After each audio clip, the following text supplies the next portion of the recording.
أهلا وسهلا ومرحبا بكم حبيباتي، إن شاء الله تكونوا كامل بخير وعلى خير. مرحبا بكم في فيديو جديد ووصفة جديدة. اليوم إن شاء الله راح نشارك معكم 3 طرق لحشو البوراك، طرق سهلة بسيطة اقتصادية وبنينة.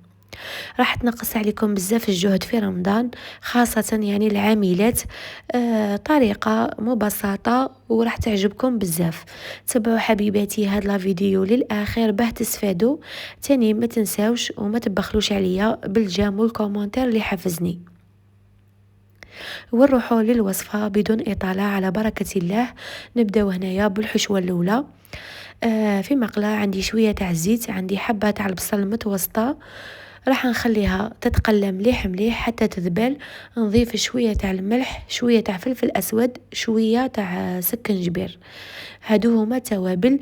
إلا بغيتو تزيدو توابل تاع الشاورما زيدو.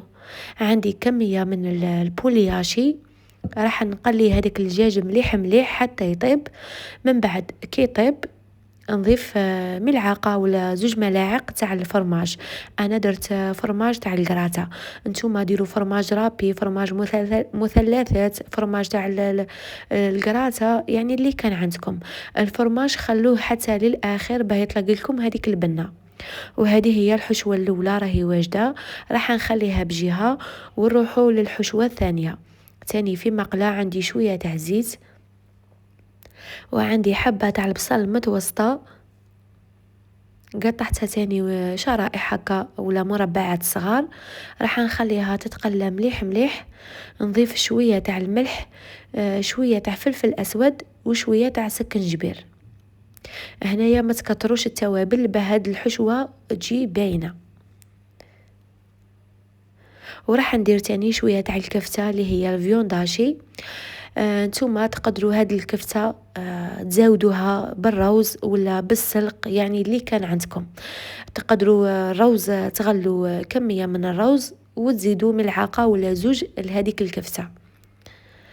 هكا باه تجيكم يعني هاد الحشوة ياسرة.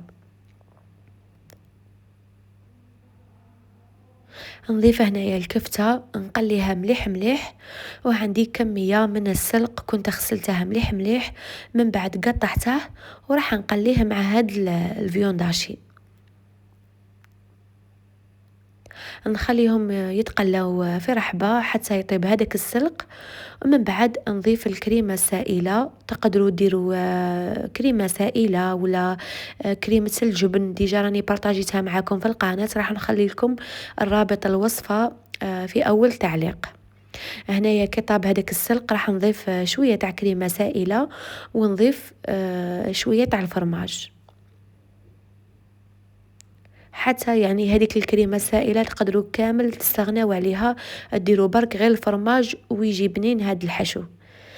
هذا هو الحشو الثاني، يعني راه واجد. الحشوه الثالثه عندي شويه تاع البطاطا كنت غليتها بالملح، بعد ما طابت راح نمرسها هكا بالفرشيطه كما راكم تشوفوا. والحشوه هذه الثالثه ثاني تجي بنينه روعه مام، يعني اقتصاديه. راح نضيف علبه تاع طو بالزيت. كنت نحيت كامل هذاك الزيت، خليت غير الطو. ونخلط هنايا البطاطا مع هذا الطو. نضيف شويه تاع الفرماج وشويه تاع القزبر، هذا مكان. تقدروا ديروا توابل تاع الجبن، ولا ديروا شويه تاع فلفل اسود، ولا خلوها هكا. نخلط هنايا القزبر مع هاد البطاطا. وهادو هما 3 حشوات راهم واجدين. نجيب هذا الديول تاع العائله اللي ما نستغناش عليه ودائما ننصحكم به. شوفوا هذاك البوراك يجي مقرمش وما يجيش شارب الزيت. واول حاجه قسمت هنايا هاد الديول على 2 هكا باه نتحصل على كميه كبيره. يعني عوض اللي تخدموا بحبه تاع بوراك كامله، اقسموها على 2 تتحصلوا على شحال من حبه هكا، يعني باه تقتصدوا. شوفوا درت الحشو تاع الفيونداشي، ودرت شويه تاع فرماج رابي من الفوق، ونزيد تاني الحشو تاع البولياشي، ونزيد الحشو تاع البطاطا. يعني هاد الكميه كامل اللي درتها على حساب افراد العائله نتاعي. نتوما ديروا الكميه اللي تعجبكم. هنايا الحشو اللي بقالي، شوفوا جبت هاد العلب تاع البلاستيك، راح نخبي هذاك البولياشي في هاد العلبة ونديره في المجمد هكا. يقعد لكم 3 ايام 4 ايام ما يصرى والو. تاني الفيونداشي بنفس الطريقة راح نخبيه في العلبة هذه. اما هذيك الحشو تاع البطاطا نديره في علبة ونخبيه غير ما تحت في الثلاجة. عاود اللي تخدموا هذاك البوراك وديروه في المجمد، من بعد كي تقلوه يطلق لكم هذاك الماء، خلوا هذا الحشو في المجمد. الوقت اللي تبغوا تخدموا به تجبدوه من المجمد وتعمروا به كامل البوراك. هذه هي حبيباتي. من جهة واحدة أخرى درت هنايا شوية زيت في مقلة وراح نقلي كامل الحبات. هنايا باه هذاك البوراك ما يشرب لكمش الزيت، لازم الزيت يكون سخون. تاني حاجة لازم تمتم تقلبوها الحبة بهذه الطريقة، يعني ما تخلوهاش حتى تحمر. شوفوا بهذا الشكل خطرة خطرة وقلبوها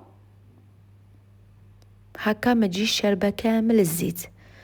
انا عطيت لكم برك افكار حبيباتي. على بالي كامل تعرفوا كيف تقلوا البوراك وكامل تعرفوا كيف ديروا الحشو. بصح كاين بزاف اخوات يخبوا هاد البوراك في المجمد، من بعد كي يجبدوه يلقاوه غمامة. هذه الطريقة تساعدكم بزاف وتقتصدوا. المهم حبيباتي، هذه هي وصفتنا لنهار اليوم، ان شاء الله تكون عجبتكم وديتوا فكرة. تاني حبيباتي اي وصفة من وصفاتي تجربوها، نقولكم ما تنساوش تبحثوا لي تطبيقاتكم كما العادة، فيسبوك، انستغرام ولا حتى تيك توك. نقولكم في امان الله في وصفة جديدة ان شاء الله. الى اللقاء.